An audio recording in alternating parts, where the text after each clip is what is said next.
Hello, everyone. This is our fifth consecutive conversation with people from the International Committee of the Global Energy Association regarding the forthcoming book on the 10 breakthrough ideas for the next 10 years. And today, on behalf of the presidency of the association, we're talking to Dr.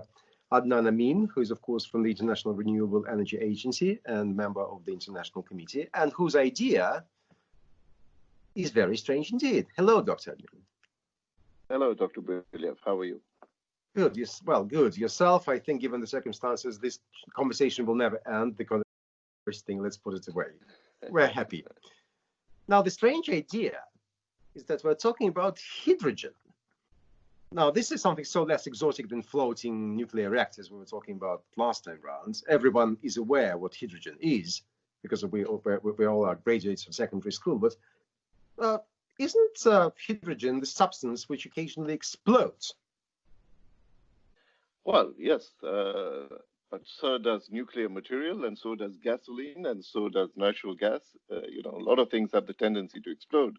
I think what's important about hydrogen is what it presents to us as an opportunity as an energy carrier that can help us in the drive for decarbonization as the global conversation about climate change becomes more and more important. It's a gas. It can be produced by electrolyzers, but it needs an input of energy. And what that input of energy is to produce hydrogen becomes important from the point of view of carbon. But hydrogen has a very important role today, which is that we have a lot of discussion about how power is being produced in the future. Renewable energy has become the cheaper source. Last year, in terms of global capacity additions, new capacity for power, 70% was renewable energy. That's going to be the electricity source predominantly of the future. In that, it doesn't compete with oil. Where the competition happens is because renewables cannot reach the hard to decarbonize sectors like transportation, housing, aviation, shipping, processing of steel and aluminium. And that's where hydrogen comes in. If you can produce hydrogen at low cost, at scale, and use it as an energy source that can decarbonize those sectors, then the climate discussion becomes very interesting. So I think this is the real moment of opportunity, and that's how people are looking at this now. Well, I see sparks in your eyes, so certainly I do, and little wrinkles, and you start smiling. So let's go back to my first question. It's a substance which sounds very innocent. Hydrogen, a gene which produces hydro, a gene which produces water. You can't see anything more innocent on this planet than water. But hydrogen per se does explode. How do you transport it? One of the perceptions that people have is a vision of the Hindenburg ship. Absolutely. That caught fire and exploded, Absolutely. and then they say, this is hydrogen. Yes, but if it had been filled with natural gas, it would have been the same thing. So I think you've raised a very central issue about the future of hydrogen, which is what is the infrastructure to produce, distribute, and manage hydrogen in the future safely. Hydrogen has to be handled under pressure. It's not like you can fill a gas tank with another tank and take hydrogen around like that. It's a gas. It can be volatile. And there are a number of challenges there. So the first challenge is how do we produce it? And if it presents a huge opportunity for the growth of renewables also, because if renewable power becomes the cheapest source of power and you need electricity to produce hydrogen, you need electrolyzers, which are now coming on stream and prices of electrolyzers are falling very fast, then you can begin to produce hydrogen at scale. But then how do you store it? How do you transport it? I'll tell you about a very interesting conversation I had with the CEO of the gas business of Equinor, the former Statoil in Norway a couple of years ago, where he sought this meeting, and he was telling me that, Norway has done tremendously well out of its oil and gas resources. But the Norwegians have this kind of puritanical thing, and they feel very guilty about it because it's its contribution to climate. So they want to do something about it. And the idea he had is that there is a massive continental shelf under Norway, which is ideal for carbon storage, if they can use their fossil resources to create what we would call blue hydrogen and sequester the carbon under the Norwegian shelf, they can use their existing gas pipelines to distribute hydrogen at scale throughout Europe. Now, that's a very interesting possibility. The problem with that is that you need massive infrastructure investment to upgrade the facilities. So if you look at hydrogen as opposed to natural gas, hydrogen actually flows 3 or 4 times faster than methane through gas pipelines. The problem is that the chemical composition of hydrogen begins to create a process of embrittlement of the pipelines. So if the pipelines are a certain steel material, they come brittle over time and they could potentially leak. So how do we strengthen that infrastructure? You mix it with natural gas, presumably. That's one solution, but that just delays the embrittlement process, really. But there is a lot of discussion about using chemicals, coating the inside of pipelines, and creating a new kind of scenario around that. But there can be combinations of natural gas, methane, hydrogen as well. So that's one challenge. But when you get it to the place where you need to deliver it, it has to be stored under pressure. You have to develop infrastructure for that. You need tanks that can hold hydrogen. One of the discussions I had with the Japanese, who put a big bet on hydrogen as the transportation fuel, is that you will need to fuel vehicles. You cannot create hundreds of hydrogen pumping stations because the cost of that infrastructure is huge. So how would you do it? And the idea that is emerging is that hydrogen could actually be a fuel for heavy transportation, for shipping, for aviation potentially, for trucks. And these kind of ships and trucks and planes, you can program in terms of where they refuel, how they move, and so on. And for that purpose, hydrogen could be a very, very effective solution in the future. And my sense is that hydrogen is going to grow very fast now with the cost reduction curves that we're seeing, and will begin to be a serious competitor with oil in the coming decade.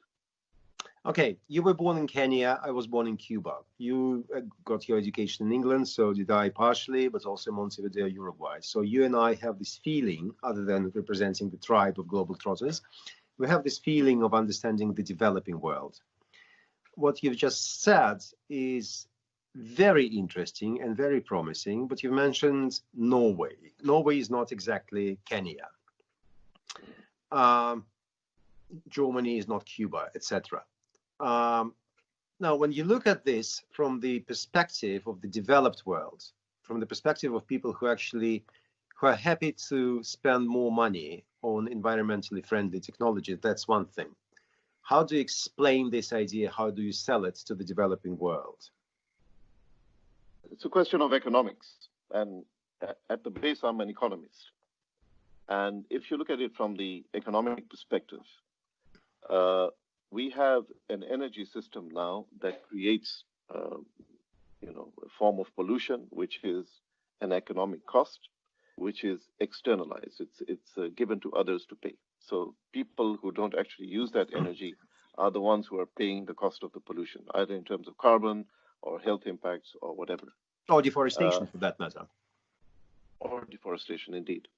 And what you do as you move to low carbon sources that do not pollute is that you reduce that cost to society. So if you look at it from a purely cost perspective, that's a cost reduction criteria that's quite significant.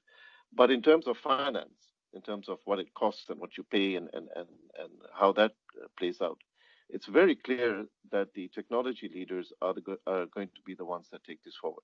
So as you said, Europe, Germany and the Netherlands are very much in the lead. France is right there. Japan is beginning to play a major role. The Australians are very interested in hydrogen, the potential of hydrogen.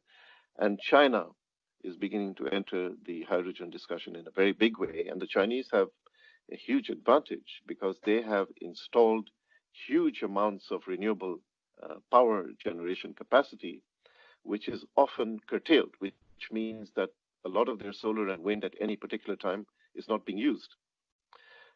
Hydrogen presents the possibility to use that curtailed capacity to create hydrogen, which you can store and which becomes an energy storage medium also. So as the cost reduction happens over time, you'll see this as a potential for developing countries also. The importance of hydrogen, however, in the short term is going to be its ability to decarbonize hard to decarbonize sectors and to reduce carbon emissions in the global atmosphere. That's the real prize right now. For developing countries right now, the best option for power generation is becoming more and more renewables. And given what is happening with the oil market, that hasn't changed. Let me catch you there. Okay, hydrogen is renewable, period. No, not a period, a comma. It's renewable, yet fossil fuels as coal, oil, and natural gas are needed for its production. So aren't we in a vicious circle here? You're right. Up to now, the overwhelming majority of hydrogen has been produced by fossil fuels. What we're seeing now is, which is what's so exciting and what's new about this discussion, is that's what you would call gray hydrogen, hydrogen produced by oil, gas, and so on. Coal is a big thing for hydrogen in Australia, for example. We see the advent now of green and blue hydrogen. Blue hydrogen is hydrogen that's generated from fossil sources, but which you have carbon sequestration attached to it. So you can capture the carbon, store it underground, as the Norwegians are talking about, or other possibilities. That becomes low carbon blue hydrogen. Green hydrogen is hydrogen that's generated by renewable sources. Now, I mentioned one thing to you a little earlier, which is that 70% of new power generation capacity worldwide last year was from renewable energy. That has been a trend for the last 7 or 8 years in a row. In the last decade, the cost of renewables has fallen, solar photovoltaics by more than 80%, wind by around 40%. Today, we're generating power from solar and from wind, which is under $3 a kilowatt hour, whereas new gas, which is the next cheapest form, is producing electricity at between 12 to 16 $cents a kilowatt hour. So these new modern renewables have become the cheapest source of power. As they begin to become more predominant in the system, demand capability, which is what hydrogen provides, and you need a storage capability, which is what hydrogen provides. The articulation of hydrogen and modern renewables becomes more and more a possibility. The other bottleneck has been the issue of electrolyzers. Where are the electrolyzers? Why are they so expensive? I know, for example, talking to the CEO of a very interesting Chinese company that's in smart energy, smart wind turbines, artificial intelligence, Internet of Energy, and so on, a company called Envision, has started to look at the possibility of producing electrolyzers in quantity at low cost. And his sense was that they could do to electrolyzers, the price of electrolyzers, what China had done for the price of solar photovoltaics, which is by reducing it by 80%. When that begins to happen, the low carbon energy transition will begin to accelerate even more. Well, I'm Russian after all, so I'm a bit frightened by all of this, because you are saying a huge cross on oil and gas and coal, which are produced by this country.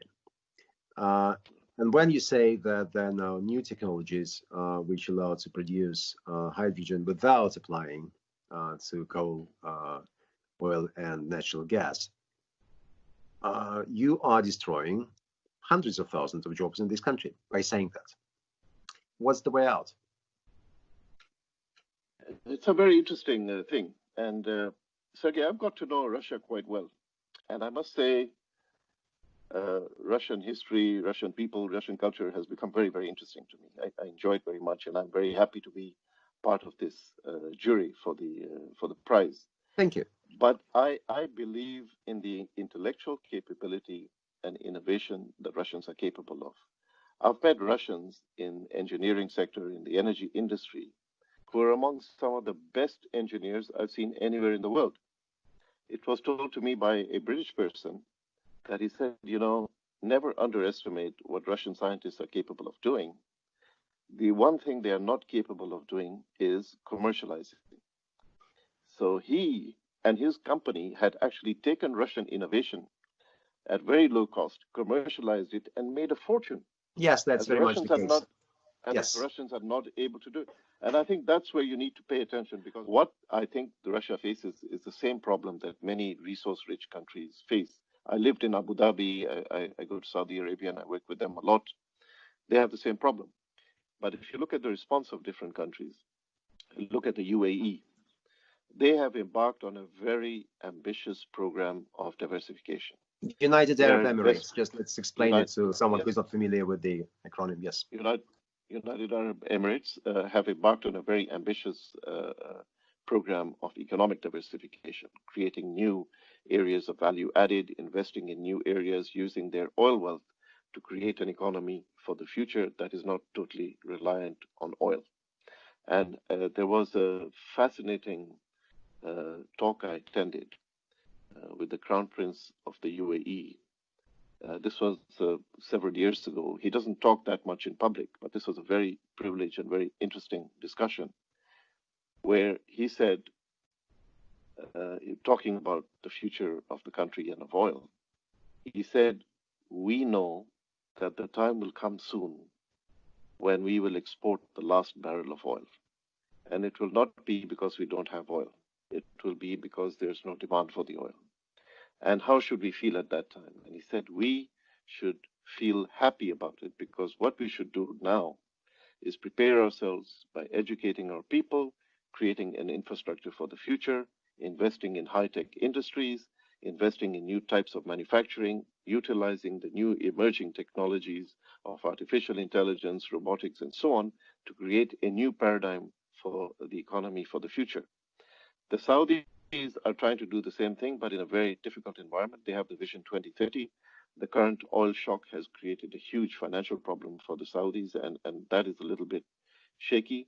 But they've tripled their VAT, among other things, because their budget was balanced at, I think, $90 per barrel. The Russian one was, by the way, balanced at 40. So yes, the Saudis are in a difficult position. Yeah, absolutely. I mean, if you have a fiscal break even of $90 a barrel and the current price is 20 or below, you have a serious problem. So, but they have reserves and they have ambition and they want to go in that direction. But the Russians have something none of these countries have. They have massive natural resources.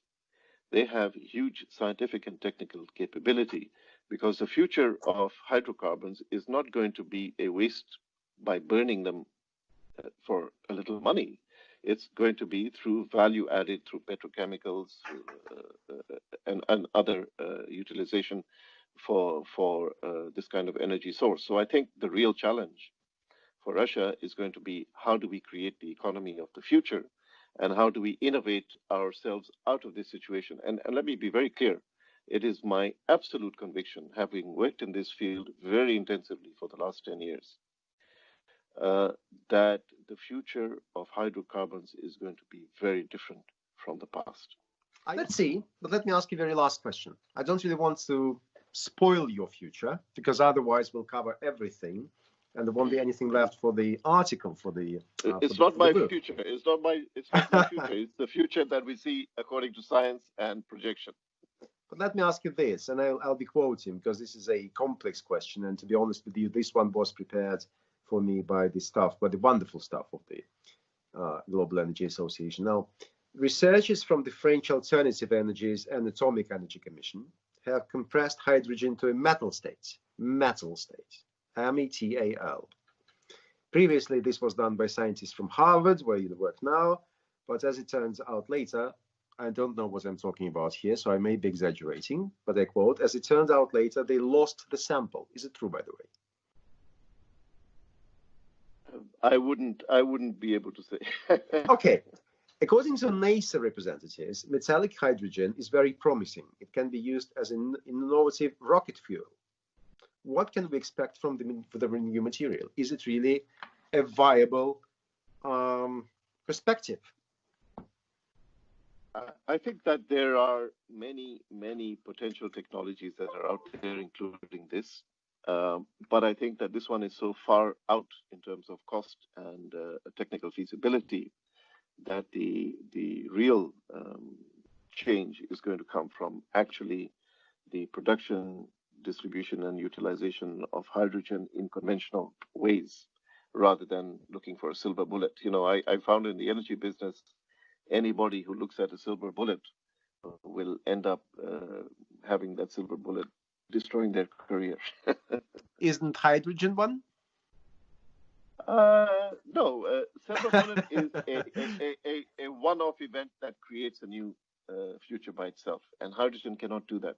Hydrogen can only be a fast-moving element in a dynamic whole picture where there are many pieces of the puzzle.